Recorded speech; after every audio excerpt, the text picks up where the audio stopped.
salaamaaleykum mbokk yi yéen ñu suivre ci seen site internet luttetv.com ñu ngi leen nuyuwaat bu baax di leen ziare andi leen nag koo xamante ne gëj ngeen ko gis muy Santa Gningue yaakaar naa ne décembre 2019 dañ gëjoon a def waxtaan ak moom ñu tase woon fële ci drapeau bi ñu tuddee woon Kéba Kanté ñu waxtaanoon tuuti waaye nag tey ñu ñëwaat fii fas yéene waxtaanaat ak moom fekk ko këram waaye waxtaan ak moom ci waxtaan bu yaatoo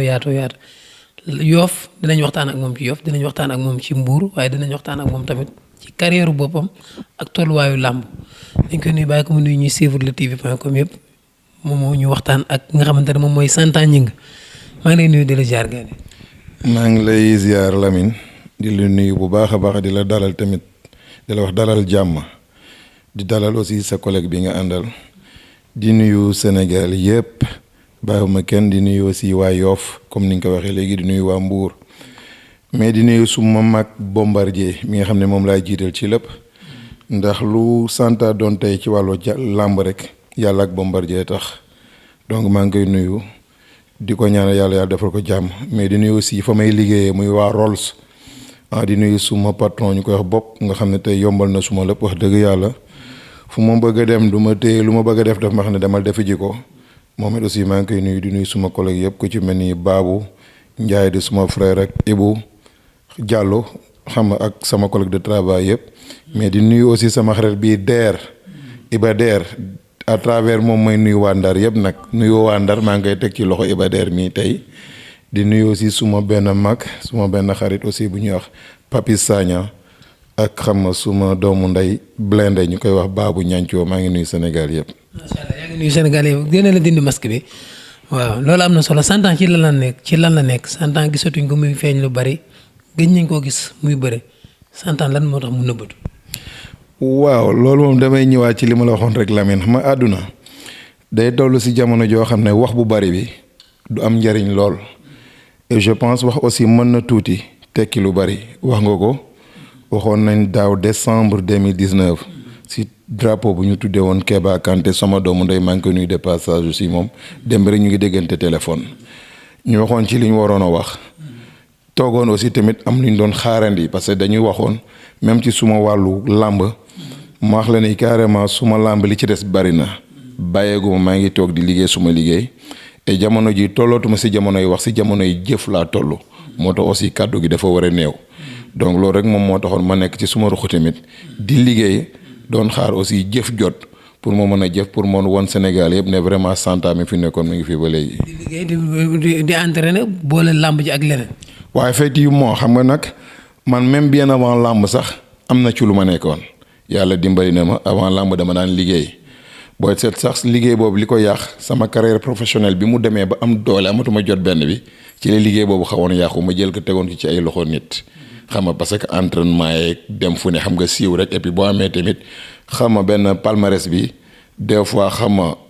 carrière bi commencé nga yéeg àgg si benn niveau bi dootu am temps wu yenn affaires yi loolu moo taxoon xam nga mais bi ñu demee aussi ba affaire yi diingoo tamit xam nga ndox du bàyyi yoonam parce que nit amul dara lu dul teraangaam te liggéey mooy teraanga nit donc ñu dellu ci liggéey bi ñu nekkoon rek boole ko aussi ak làmb ji. kon boole làmb ak liggéey lu mën a nekk. mais bien sûr c'est tout à fait possible xam nga nag làmb moom làmb la sport la tey jii sax xam nga mën nañu wax ne liggéey la mais liggéey la boo xam ne tey boo koy def it mënu la empêcher tey nga def beneen liggéey boole ko ak moom. surtout nag tamit xam nga boo demee ba nga xam ne benn niveau bi ci làmb sax boo fa tolloo war nga di liggéey soit sax nga investir si dara loolu di la jural dara nga boole kook làmb donc là c'est tout à fait possible donc di gën a ñaaxaat suma rak yi nga xam ne ñu ngi ci làmb rek surtout làmb fi mu toll actuellement ñu bañ ci concentré wu à 100% rek ne du ñu def leneen nañu jël làmb boole kook leneen c'est quelque chose de possible. kon daal Santa ñi ngi xaarul pour yor këram xaarul làmb rek pour bëre ji loolu yaakaar naa ne leer na naa ñi mais gëj a bëri bi tamit lan moo koy waral. waaw gëj a bëri xam nga toll nañ moment boo xam ne aussi tamit làmb xawoon na sooxee tuuti waaw bu dee man aussi par rapport ak man xam nga je pense que ne suma combat bu mujj maa ngi naan di fàll la woon mais bien avant maa ngi naan di fàll bëri naa fi ak Goro Sock bëri ak ki nga xam ne di ji mooy King Kong te voilà comme je l'ai toujours dit rek parce que man li ma gëm rek loolu laay wax ñaari combat bi yàlla dimbali na ma yàlla suturaal na ma ci. waaw muy sama combat Goro Sock ak combat ak ki nga xam ne moom mooy King Kong su ma lay wax Goro Sock xam nga lu tax ma ciy insister toujours damay wax toujours ne arbitre yi ay doomu aadama lañu. L'œuvre humaine n'est pas parfaite doomu aadama mu nekk da ngay juum mais ci suma combat ak Gora Sock gis naa ne juum nañ ci seen arbitrage mais dans mon fort intérieur ci sama gëm-gëmu bopp xam naa ne man maa daan Gora Sock. xam nga ni yaa daan Gora Sock mais am na lu la yoon may booba est-ce que boobu toppoon nga ko bañ dëggal la ne yaa daan Gora Sock. waaw dëggal du ci am moo tax si am na benn émission mosoon def dama wax ne woy wuy këpp gaal kenn du ko woy ci ak tefes parce que tamit làmb rafet na lool taaru na lool waaye bari na lu ci lëndëm lu bari loo xam ne boo ko yuuxoon wax ko ci kaw ñu ne lii naka la mën a nekke wala diw lan moo tax muy wax lii te ñay wax lan moo tax muy wax lii ñoom ñooy doxee loolu mais ils ont toujours raison parce que tamit ni mu demee la mën nañu défendre seen bopp ci côté boo xam ne yow mënoo fa défendre sa bopp moo tax dangay tollu moment boo xam ne aussi communication bu négatif bi du ko jaar parce que tamit dangay toll moment boo xam ne boo waxee rek mën nga ci jëlee yeddaange parce que wax ji fa muy jógee ak fa muy jëm lay doon moo tax loolu depuis loolu dama ne dama koy noppee mais yàlla mi nga xam ne umpulewul ci dara ba ma defee recours la xew sa recours ba moom mi nga xam ne umpulewul ci dara xam na la ca xew yàlla mi ngi téem xam ne li xew ci recours boobu noonu xam nga moo tax ma ne la daal dama koy. mais ñun bëgg nañoo xam lan moo xew ci recours ba ñun bëgg nañoo xam dafa lan moo ko teree génn wala dafa génn ñu confirmer li arbitre yi waxoon wala dañoo casser verdict bi lan moo ci xew loolu tamit bëgg nañ ko xam parce que li ngay insister ni yaa daan Gora Sock bari na. waaw xam nga daan Gora Sock du ma ko dépendre ci ay kayit parce que li gën a leer mooy li terrain bi wax et les images ne mentent pas image du fenn image yi boo ko tegaatoon ba tey da ngay gis maa Gora Sock bi ñu bëree ma dóor ko mbot ba bopp bi samp ak dënn bi loolu moom Sénégal yi gis nañ ko donc je pense que ni foofu rek laay limité wu pour bañ a aussi xuus trop ba di juum ci loo xam ne depuis ba mu amee ba léegi juumu ma ci communication donc je m'arrête là pour wax rek ne vraiment loolu moom ça a été clair devant les yeux de tout le monde même ci biir YouTube booy seetaan YouTube bi commentaire yi nekk ci suuf yëpp da ngay dégg li ñuy wax neexul ba neexul Santa daan nag nga xam ne moom mooy Gora Sock et loolu rek ça suffit pour wax ne man maa daan Gora Sock j'ai pas besoin d'aller trop loin. te ci say victoire nga koy boole mais gëj a bëre bi lan moo ko waral. waaw gëj a bëre bi moom je pense que ni làmb doxe la rek parce que man amoon na ay proposition de combat yoo xam ne ñu ngi ci yoon ba tout récemment rek sama combat ak Coly Faye revanche bi mu nekkoon vraiment combat bu naroon neex tamit demoon na ba sori am na ko ci waxoon vraiment ba ñu suma mag Bombardier ba ñu xam concrétiser lépp ba desuloon dara loolu xam joxe avance ak loolu mais par rapport ak pandémie bi ak ni mu doxee loolu moo tax affaire bi ralentir xam ñu toog aussi xam nekk suñu entraînement di déglu rek parce que muy tey muy suba tamit xam nañ ne loolu day na ñëw moo tax aussi ñu ngi nekk si suñu liggéey. ok ñun bu dul loolu sax dafa mel ni mas nañu dégg benn déclaration laajoon naa la ko fi sax mais man fàtte naa lan nga ma tontu woon que ni da nga waxoon ni bàyyi nga bëre wala bàyyi woo bëre. waaw loolu moo xam yow mooy li ma la wax toujours yàlla na la di yàlla lafal cat da nga ciy ñëwaat ni rek pour rafraîchir la mémoire des Sénégalais loolu si daf may neex dafa am benn journal je pense ci réseaux sociaux yi la ma def na arène bi la nekk parce que def na 2 ou 3 jours maa ngi doon xoolaat loolu maa ngi koy gis moom muy wax ne Santa jël na jabar donc il a mis fin à sa carrière si laa la waxoon ma ne la njuumtele ci moom ndax it takk jabar taxul mbër bàyyi làmb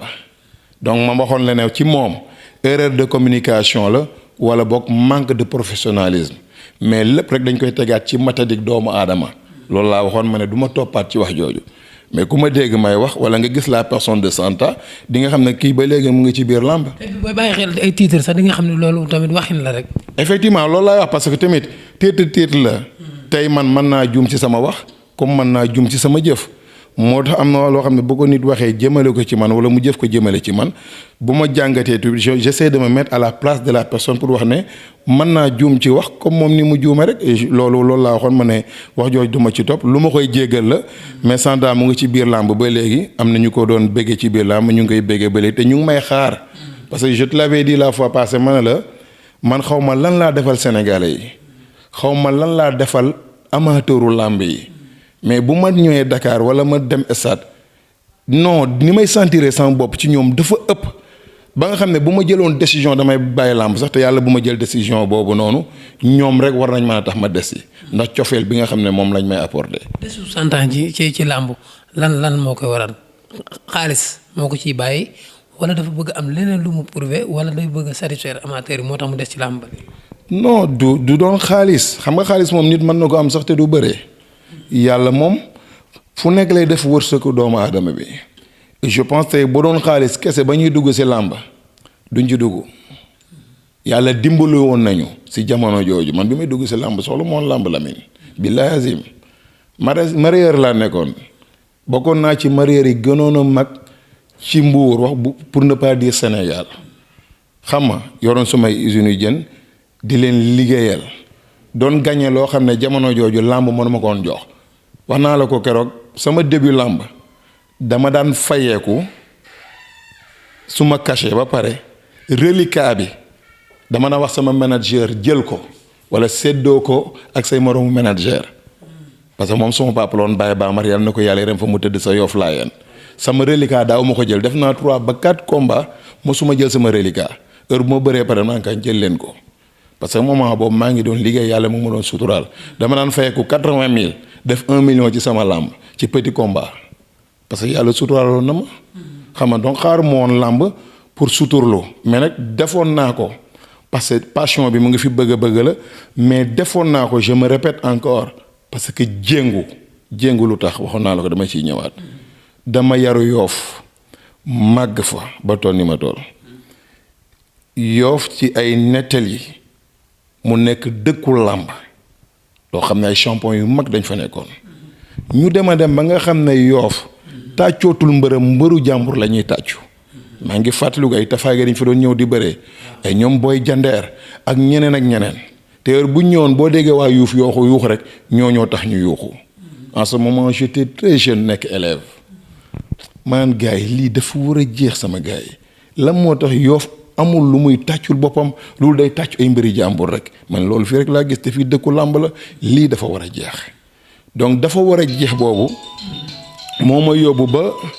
bi ma demee ba war a bëree ma ne nag man ci jamono ji je vais défendre les couleurs de Yoff parce que tamit du yoon tey ji lu mel ni Yoff làmb di fi dee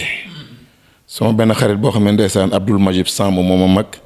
mais on a cheminé ensemble maag moom booy de loolu lu mën a nekk la ma nekk dina nekk yi bi ma koy wax je pensais même pas à ma propre personne parce que amoon nay xale yu fa nekkoon yu amoon doole tamit am gabarit ma ne ñoom pourquoi pas bu amee ku leen motiver am ku leen booster tuuti rek ils peuvent devenir des champions mais xëy na peut-être moment boobu manque de motivation nekkoon na ci ñoom ci jamono jooju daan naa def des fois bu ñoom Tafa Gueye de daan ñëw foofu ñoom Ousa Sow ñoom Mathieu Prera ñoom Djili ma bokkandoog ñoom ñuy bëri ay mbàppat foofu noonu et c'est parti de là boo jamono ji nga xam ne c'était en 97 ndeysaan Modou Ba Seck damay répété waat waxoon naa la ko il faisait partie des dirigeants de Fass mais Yoff la dëkkoon ñoo ne ma yow dama gis yow ak mbër dama la bëgg yow ba fi nga xam ne moom mooy Fass mais dama ne ko woon déedéet li taxoon ma ne woon ko déedéet mooy lan dama doon même bu may bëree ci couleur Yoff lay doon parce que man bu ma jéngoo ba bëgg a nekk mbër tey malgré ci famille yu la bërekat laa bokk mais Yoff laa bëgg ñu koy tudd comme niñ ko daan tuddee démb ak barke démb loolu moo ma dugg si lamb bi am naa yaakaar ne yàlla dimbali na ma ci. ok loolu am na solo comme Yoff boobu nga wax ñu dem ngeen nag ba bokk ba gars yi xam leen nga jiitu leen wan leen yoon bi ba ñu gis ay Malick Niang